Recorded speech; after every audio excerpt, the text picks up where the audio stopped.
సమరం ప్రగతి ఛానల్ ప్రేక్షకులకు స్వాగతం. ఈరోజు మనం వార్ధక్యంలో శారీరకంగా మానసికంగా వేధించే సమస్యల గురించి తెలుసుకుందాం. వార్ధక్యంలో శారీరకంగా మానసికంగా వేధించే సమస్యల్లో ముఖ్యమైనది మొండితనం. దీనివల్ల వీరు బాధపడటమే కాకుండా కుటుంబ సభ్యులను సైతం ఇరకాటంలో పెట్టేస్తుంటారు. ఇది ఒక రకమైన మానసిక ఆరోగ్య సమస్యనని వైద్య నిపుణులు పేర్కొంటున్నారు. అభద్రతా భావం, మానసిక కుంగుబాటు వృద్ధుల్లో మొండితనం పెరిగేందుకు బీజం వేస్తాయని వారు చెబుతున్నారు. కుటుంబ, సామాజిక, ఆర్థిక, ఆరోగ్య భావోద్వేగపరమైన సమస్యలు వృద్ధాప్యంలో ఉన్నవారి కంటిపై కునుకు లేకుండా చేస్తున్నాయి. ఈ పరిస్థితులు సైతం వారిలో మొండితనాన్ని పెంచుతున్నాయని కర్నూలుకు చెందిన ప్రముఖ మానసిక వైద్య నిపుణులు డాక్టర్ ఎం శివశంకర్ రెడ్డి వెల్లడించారు. బెంగళూరులోనే ప్రపంచ ప్రఖ్యాత నిమ్హాన్స్ మానసిక ఆరోగ్య న్యూరోసైన్సెస్ జాతీయ సంస్థలో 7 ఏళ్లు విధులు నిర్వర్తించిన ఆయన వృద్ధుల స్థితిగతులపై అధ్యయనం చేశారు. వృద్ధాప్య వయసుకు తగ్గట్టు పెద్దవారికి గౌరవాన్ని ఇస్తూ సర్దుబాటు ధోరణితో కుటుంబ సభ్యులు వ్యవహరించాలన్నది ఆయన సూచన.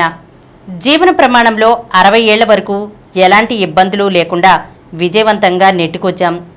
ఇప్పుడు మా జీవన శైలిని, ఆలోచన ధోరణిని మార్చుకోవలసిన పనేంటి అని చాలామంది వాదిస్తుంటారు.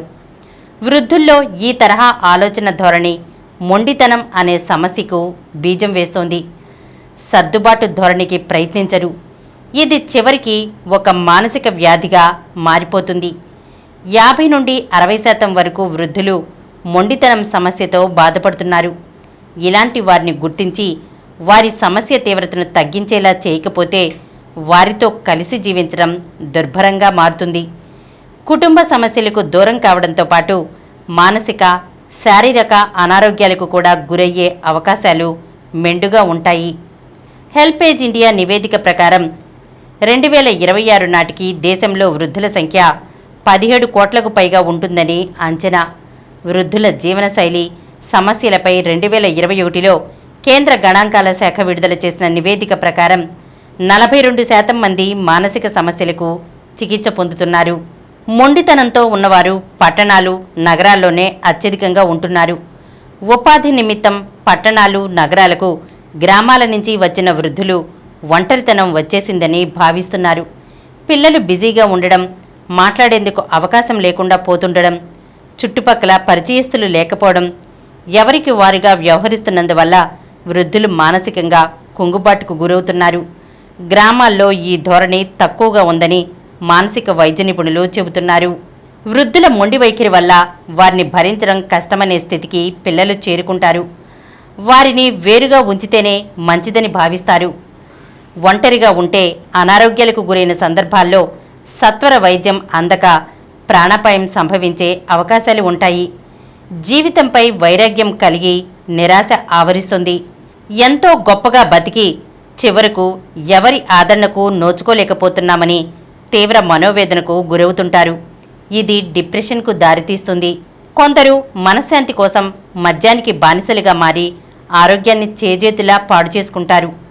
అనవసర ఆలోచనలతో అసలు పనులను మర్చిపోతుంటారు. మతిమరుపు సమస్య తీవ్రమవుతుంది. ప్రశాంత జీవనం సాగించాలంటే జీవనశైలిలో ఎలాంటి మార్పులు చేసుకోవాలన్న అంశాలను ప్రతి వృద్ధుడు సమీక్షించుకోవాలి. పిల్లలకు సూచనలు, సలహాలు ఇవ్వడం వరకు తప్పులేదు, కానీ వాటిని పాటించడం లేదని బాధపడకూడదు. పిల్లలకు దూరంగా ఒంటరిగా జీవించడం అపాయకరమన్న విషయాన్ని మర్చిపోకూడదు.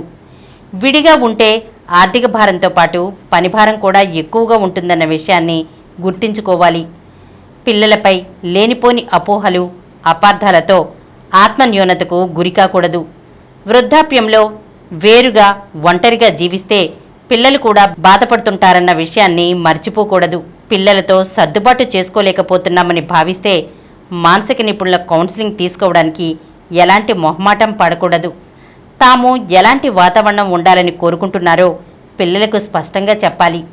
పిల్లలు, కుటుంబ సభ్యులు అర్థం చేసుకోవాలి. ప్రతిరోజు కొద్ది నిమిషాలు వ్యాయామం, ధ్యానం చేస్తే శరీరంలోని పలు భాగాలు ఉత్తేజితమై శారీరక, మానసిక ఆరోగ్యం మెరుగవుతుంది. వృద్ధుల్లో మొండితనం తగ్గించడానికి పిల్లలు కూడా ముందస్తుగా జాగ్రత్తలు తీసుకోవాలి. వారి మాటకు తగిన ప్రాధాన్యం ఇస్తున్నామని గుర్తించేలా వారి నిర్ణయాలను కొన్నింటినైనా అమలు చేయడానికి ప్రయత్నించాలి. వారితో ఏదో ఒక అంశంపై మాట్లాడుతుండాలి. అప్పుడప్పుడు బయటకు తీసుకెళ్తుండాలి. తల్లిదండ్రులకు చేయాల్సిన పనులు ఏమైనా ఉన్నాయేమోనని ఎప్పటికప్పుడు ఆరా తీస్తుండాలి. తమను పట్టించుకుంటున్నారన్న భావన వారికి ధైర్యాన్నిస్తుంది. మొండితనంతో ప్రవర్తిస్తుంటే ఆ వైఖరి కారణంగా ఇంట్లో ఎలాంటి సమస్యలు ఎదురవుతున్నాయన్న విషయాన్ని వారికి అర్థమయ్యేలా చెప్పాలి. ఈ వైఖరి వల్ల భవిష్యత్తులో ఎలాంటి శారీరక మానసిక సమస్యలను ఎదుర్కోవలసి వస్తుందన్న విషయాన్ని వారికి వివరించాలి. దేశ జనాభాలో వృద్ధుల సంఖ్య 20% చేరువవుతోంది. దీన్ని దృష్టిలో ఉంచుకుని కేంద్ర, రాష్ట్ర ప్రభుత్వాలు వారి సంక్షేమానికి అవసరమైన చర్యలు చేపట్టాలి. వృద్ధాప్యంలో ఎదురయ్యే సవాళ్లను, వాటిని అధిగమించాలంటే తీసుకోవలసిన జాగ్రత్తలపై వారికి స్పష్టమైన అవగాహన ఉండే వాతావరణాన్ని సృష్టించాలి. వృద్ధుల్లో అభద్రతాభావం తగ్గించి గౌరవప్రదంగా జీవించగలిగే పరిస్థితులను కల్పించాలి. వృద్ధాప్య సవాళ్లను ఎదుర్కొనే అంశంపై శిక్షణ ఇచ్చేలా హైదరాబాద్, బెంగళూరులలో కొన్ని కేంద్రాలు ఏర్పాటవుతున్నాయి. వృద్ధుల కోసం అందుబాటులోకి తెచ్చిన చట్టాల అమలుపై దృష్టి సారించాలి. వార్ధక్యంలో శారీరకంగా, మానసికంగా వేధించే సమస్యల గురించి తెలుసుకున్నాం కదా. మరొక అంశంతో మళ్ళీ కలుద్దాం. ఈ కార్యక్రమం మీకు ఎంతో నచ్చింది కదా. ఇటువంటి మరిన్ని వీడియోల కోసం అనతి కాలంలోనే 20 కోట్లకు పైగా వ్యూస్ సాధించిన సమరం ఛానల్ సమర్పించు సమరం ప్రగతి ఛానల్కు సబ్స్క్రైబ్ చేయండి, లైక్ చేయండి, మీ ఫ్రెండ్స్కి షేర్ చేయండి. అలాగే ప్రక్కనున్న గంట సింబల్ని ప్రెస్ చేయడం మర్చిపోకండి.